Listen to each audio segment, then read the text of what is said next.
invited by Danny and Prof to just share some of the events that happened recently in my life. So please pardon my voice, it's a bit hoarse because of the chemo. Okay, I'll just begin to say that I'm a typical product of today's society. Before this, saying about how the media influences, etc. So I'm typically a product of what the media portrays. Okay, from young, I've always been under the influence and impression that to be happy is to be successful. Okay, happy to successful is to be rich and wealthy. So I live my life according to this motto, coming from a poor average family. And back in those days, was highly competitive, whether it's in sports, in studies, in leadership. I want it all. Okay, so I've been there, done that, but at the end of the day, it's still about money. So in my recent years, the last years, I was a trainee in ophthalmology, but I was growing a lot of impatience because I was looking at friends of mine who gone to the private practice, making tons of money, and they were stuck in the traineeship. So I said, okay, enough, it's getting too long. Okay. At the time, there was this surge of prominence of aesthetic medicine. You know, I'm sure you're aware, aesthetic medicine became a big thing over the last few years. And I saw good money in there. You know, so much so I said, forget about ophthalmology. I'm going to do aesthetic medicine. Okay, so that's what I did. You know, the truth is, nobody makes heroes out of the average Joe, the average GP in the neighborhood. They don't care. You know, they make heroes out of rich celebrities, wealthy politicians, rich and famous people. So I wanted to be one of this, and I dived straight into aesthetic medicine. You know, people are not willing to pay when I was doing locum, back in those days, anything more than $30. They say, oh, it's a locum, it's very expensive. They make noise, they are not happy. But the same people, they are willing to pay $10,000 for a liposuction. So I say, well, just stop healing the sick. I'm going to become a beautician. Okay, a medically trained beautician, and that was what I do. Liposuction, breast augmentation, eyelid surgeries, you name it, we do it. It was very good money. Okay, my clinic when I started out, waiting time was 1 week, became 1 month, became 2 months, became 3 months. There's so much demand. People were literally queuing up to have aesthetic done on them. You know, women, easy money. So the clinic grew. I was so overwhelmed. So I employed 1 doctor, then 2 doctors, then 3 doctors, then 4 doctors, carry on. You know, never is enough. You know, you wanted more and more and more. So much so that I even set up shop in Indonesia to lure the Indonesian Thais. You know, we set up shop, set up a team of people there to get more Indonesian patients coming, etc. So I was like, whoa, you know, things are going well. I'm there. My time has arrived. Earlier this year in February, I said, okay, I'm done. I have so much spare cash. It's time to get my first Ferrari. You know, so there was paperwork getting ready with the deposit. Okay, here comes my Ferrari. As Danny can testify to that. I was looking for land with him and a few of my friends. I got a banker friend who makes $5 million a year. I said, hey bro, come, let's get together. Let's buy some land and build our house. I said, yeah, let's do it. You know. And I was like, at my prime, getting ready to enjoy and all. Now, at about the same time, Prof said that Danny had a revival. You know, they had gone back to church with some of my close friends, and they told me, "Hey, Richard, come, join us, come back to church." You know, I have been a Christian for about 20 years. I was baptized 20 years ago, but it was because it was fashionable to be a Christian. And all my friends were becoming Christian. I said, wow, it's getting fashionable. I wanted to be baptized. Become one of Christians. You can fill in the form, they say religion, they put that Christianity. It feels great. In truth, I've never read the Bible. I don't know what the Bible is all about. I went to church for a while. After a while, I got tired. I said, okay, I have time to go to NUS. Stopped going to church. I got a lot more things to pursue at NUS. Girls, studies, sports, etc. And after all, I've achieved all these things without God today. So who needs God? I myself, I can achieve anything I want. In my arrogance, I told Danny, you know what? You go and tell your pastor, change his sermon to 2 p.m. I will consider coming to church. Such arrogance. And I said one statement additional to that, which today, I don't know if I have regretted saying that. I told Danny and my friends, if God really wanted me to come back to church, He will give me a sign. Lo and behold, 3 weeks later, I was back in church.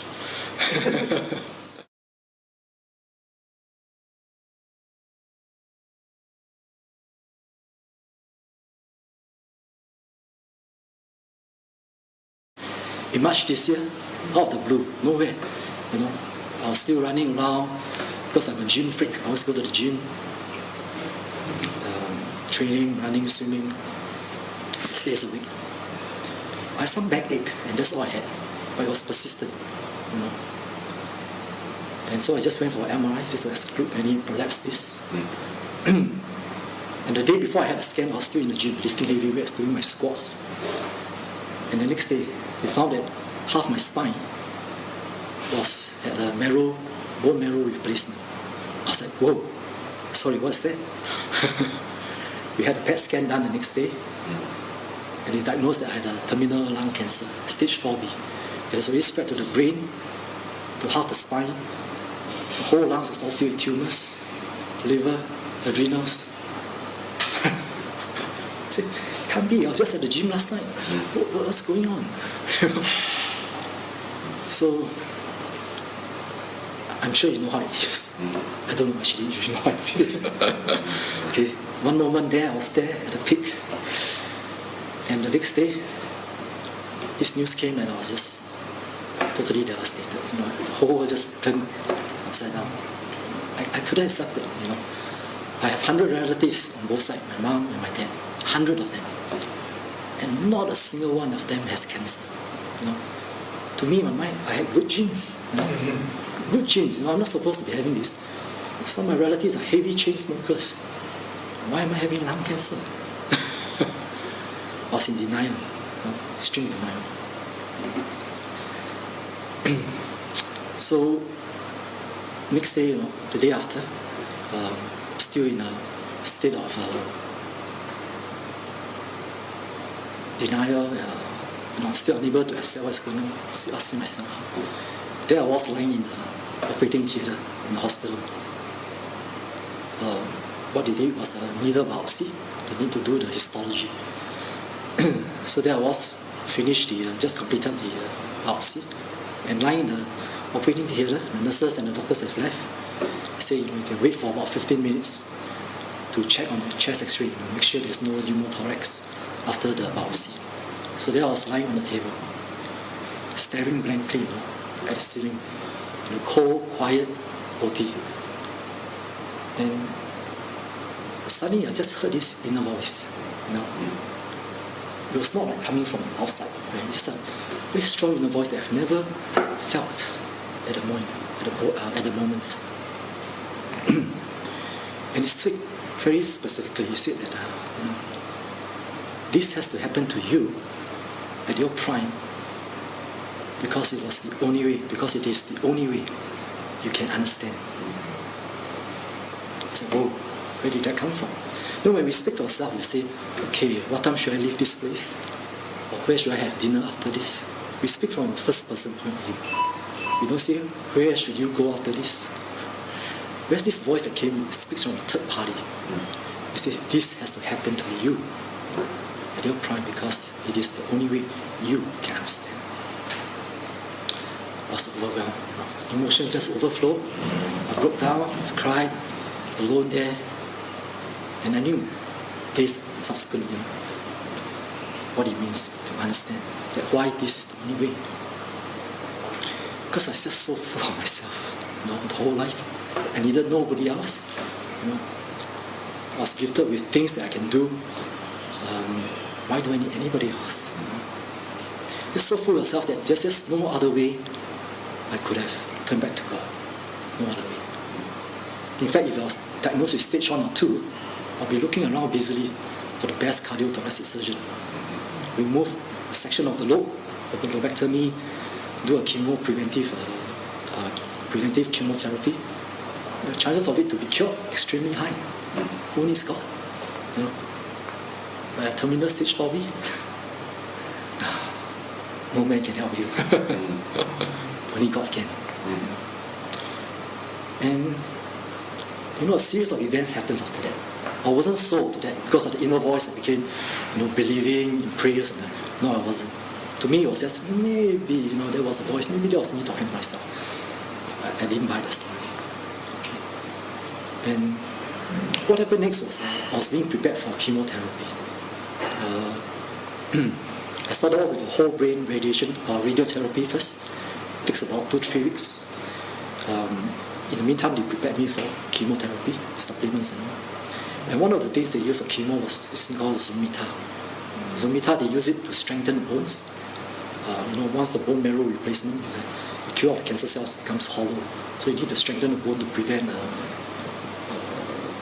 compression fractures. Trouble is, one of the side effects of Zomita is that it can cause osteonecrosis of the jaw. And I had to have the wisdom tooth removed. Years ago, I had the upper wisdom tooth removed because it's giving me trouble. The lower one didn't give me any trouble, so I said, forget it, just leave it. So of course, Danny volunteered to remove it from me.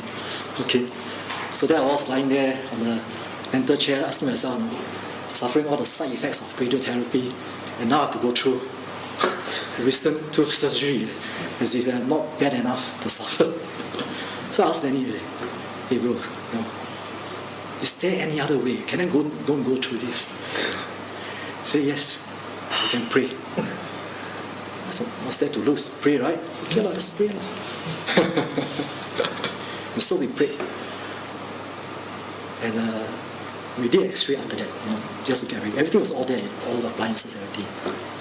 But lo and behold, the X-ray showed there was no wisdom tooth in the lower jaw.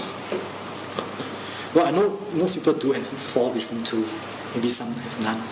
But to have missing 1 or 2, as I understand, I'm not too sure, but as I understand, it is not as common. Still, I didn't care about that. Like, to me, so long as I learn to take out the tooth, I'm happy. I was no joy.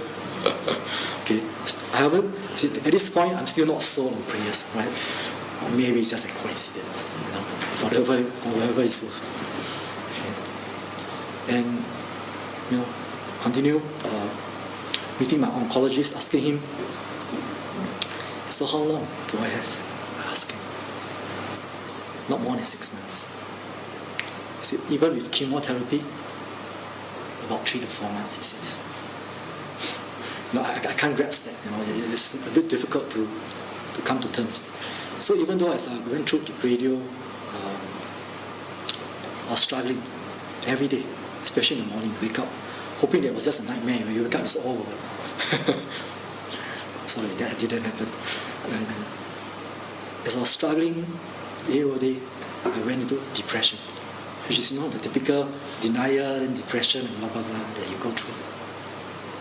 But for one reason, I don't know why, there was this specific day that I was supposed to meet my oncologist in the afternoon at about 2 p.m. Okay, I felt this sudden surge of peace, comfort, in fact, a little happiness. In fact, it just overflowed me for no rhyme or reason. It just came at about 2 p.m. as I was getting ready, dressing up to meet my oncologist. So much so that I actually do the WhatsApp to all my friends, including Danny. I said, hey, brothers, I just feel so good suddenly. I don't know why. It just came. And it was only days, I think, or was it weeks after, that Danny revealed to me that he has fasted for 2 days, for me, and he was bargaining with God and fasted for 2 days, and he ended his fast at the exact same point, about 2 p.m. Before this surge of sensation, it just came to me with no rhyme or reason, and I didn't even know that he was fasting for me at that point in time. And when he ended the fast, I felt that sensation. So, whoa, okay, things are getting a bit too coincidental. I'm starting to buy a bit of the story, but still I wasn't so. And days passed by, blah, blah, blah. And I completed my radiotherapy over about 2 weeks plus. Getting ready for chemo, so they let me rest for a few days. You see, lung cancer, the mortality rate of lung cancer has the highest, number 1 mortality rate. If you add up breast, colon cancer, and prostate cancer, the top few cancers in Singapore, for men and women, if you add up the mortality rate of these 3, it still doesn't add up to the lungs. Simply because you understand, you can remove the prostate, the colon, the breast. You can't remove your lungs. See? But there's about 10% of lung cancer patients who do pretty well for some reasons because they have this specific mutation. Okay? We call it the EGFR mutation. And it happens only, or mostly, 90% of the time, in Asian ladies who never smoke in their life. Me, first of all, I'm male. Secondly, I'm a social smoker. I take one a day after dinner. Weekends, my friend offers me, I take it as well. Yes, I'm a light smoker, light social smoker, but still, my oncologist was not hopeful for me to have this mutation. The chances of it happening for me was like maybe 3%, 4% to get it. That's why I was being primed to go for chemo. But through all the intense period of friends, Danny, and even people that I do not even know, it turned out that during my waiting for the chemo, that my results came back and was deemed as EGFR positive. I was like, whoa, good news, because now I don't have to undergo chemo at the time. Because there's this oral tablet that you can control this disease. Okay? Just to share with you some idea.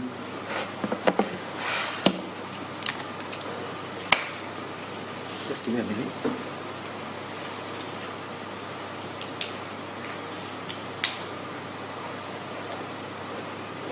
This is the CT scan thorax of my lungs before treatment.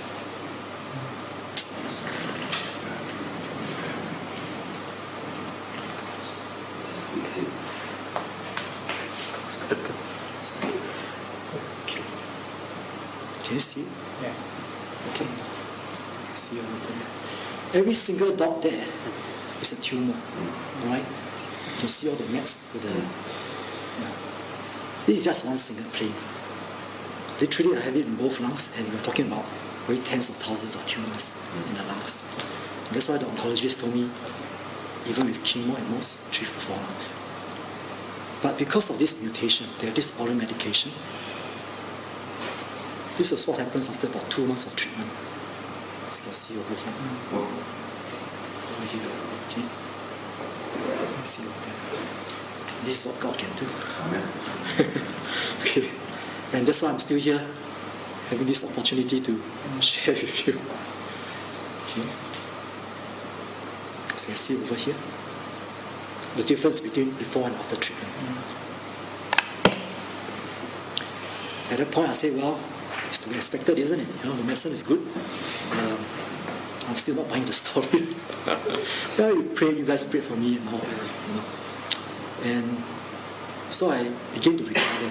Okay, the tumor markers start to come down. 90% of the tumors, more than 90% will wipe out. The tumor markers came down by more than 90% over the next few months. But still I know, the trouble is once you have clinical knowledge, you know the statistics of 1 year survival, 2 year survival. And having all this knowledge is not a good thing. Because you live with the knowledge that even with all this, your cells, the mutation, the cancer cells are so They mutate so much, they're so unstable, they keep mutating, that eventually they will overcome the resistance of your drugs. And then you'll be on to the next drug. Eventually you're going to run out of medication. So living with this knowledge is a huge mental struggle, it's a huge mental torture. Cancer is not just about physical torture, it's huge mental torture. How do you live with no hope? How do you live if you're not able to plan for the next few years? When your oncologist tell you to plan only for the next 1-2 months. So there's a lot of struggle as I went through March and then April. And April there was my lowest point. I was in deep depression, struggling even as I was recovering.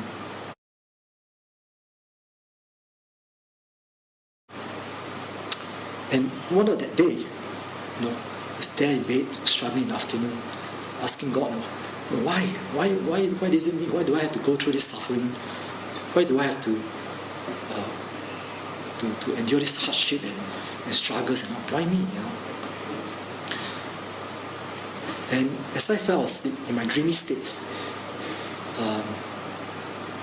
a vision just came, and it says Hebrews 12:7-8. Now, mind you, at this time, I have not read the Bible.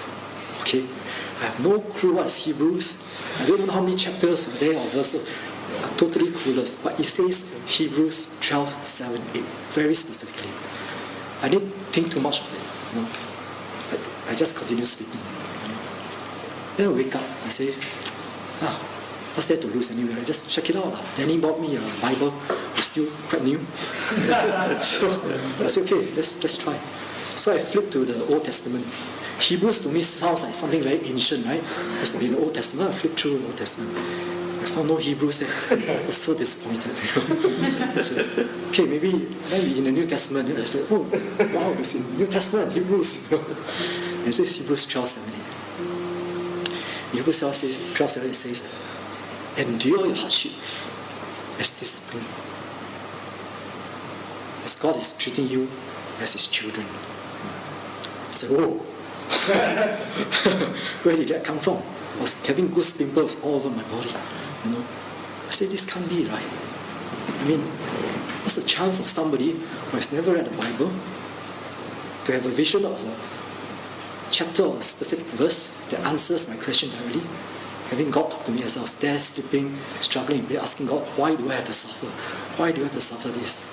And God says, endure your hardship as discipline, as God is treating you as a child. Okay. Now at this point, the chance of that happening is even lesser than my EGFR being positive. There's just no way. There's so many millions or thousands of verses in the Bible. How can I just conjure up something like that? So at that point, I was sold. I said, you win. You win. Okay. I'm convinced. Right? And henceforth, from that day onwards, I started reading the Bible. Right? And the last time I heard the inner voice, that one was a vision, not inner voice. But last time I heard from the inner voice was end of April. And that inner voice, same thing, it was in the afternoon, I was sleeping. This time around, it wasn't struggling, just going to sleep. And in a dreamy state, I just heard the inner voice that says, help others in hardship. Okay? It was more like a command rather than a statement. And that's when I embarked on this journey, helping others in hardship. And as I realized that hardship is actually not about being poor. In fact, I think a lot of poor people are probably happier than a lot of us here. Because they're so easily contented with whatever they have. They're probably pretty happy. Hardship can happen to rich people. It can be mental hardship, physical hardship, social hardship, etc. And also over the last few months, I started to understand what this true joy is about. In the past, I substituted true joy with pursuing of wealth. I thought that true joy is about pursuing wealth. Why? Because, well, let me just put it this way. In my deathbed, I found no joy in whatever objects that I have. In my Ferrari, thinking of the land I'm going to buy to build my bungalow and all this, having this successful business, it brought me zero comfort, zero joy, nothing at all. Right? Thinking I can hold on to this piece of metal, it's going to give me joy. Nah, that's not going to happen. True joy came from interaction with other people. And a lot of times, it is a short-term pride. In the past, when you pursue the wealth, Chinese New Year, best time to do it. Drive my Ferrari, show off to my relatives, show off to all my friends, do my rounds, and then you thought that was true joy. You really think that those guys who saw you in the Ferrari, they share the joy with you. Your relatives, wow, I share this joy with you. In truth, what you have done is just elicit envy, jealousy, or even hatred. They're not sharing the joy with you. And what I have is a short-term pride that, wow, I say something that you don't have, and I thought that was joy, So what we have is basically a short-term pride at the expense of somebody else, right? And that wasn't true joy. And I found no joy at all, in my deathbed, thinking of, Ferrari, I want to it, sayang. True joy, as I discovered, came from interaction.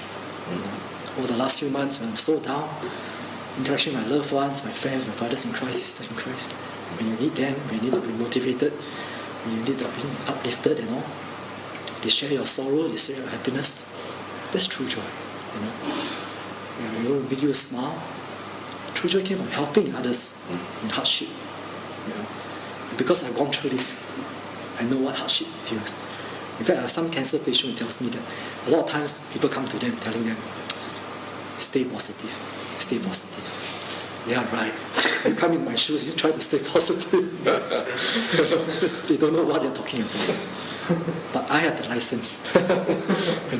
So I've been going out to meet other fellow cancer patients, to share with them, to encourage them. And they know, because I've been through it, and it's easier for me to talk to them, etc.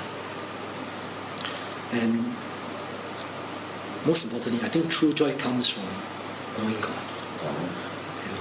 Not knowing about God, you can read the Bible and know about God, but knowing God personally, getting a relationship with God, I think that's the most important, because that's what I've learned. So, if I were to sum it all, I'll say that the earlier we sort out the priorities in our life, the better it is. Don't be like me. I had no other way. I had to learn it through the hard way. To come back to God, and to thank Him for this opportunity, because I have 3 major accidents in my past, car accidents, all these sports cars, convertibles, I was always speeding. But somehow I always come out alive from there, even with the car almost being overturned. And I wouldn't have a chance. I would have been, who knows, I don't know where I would be going to.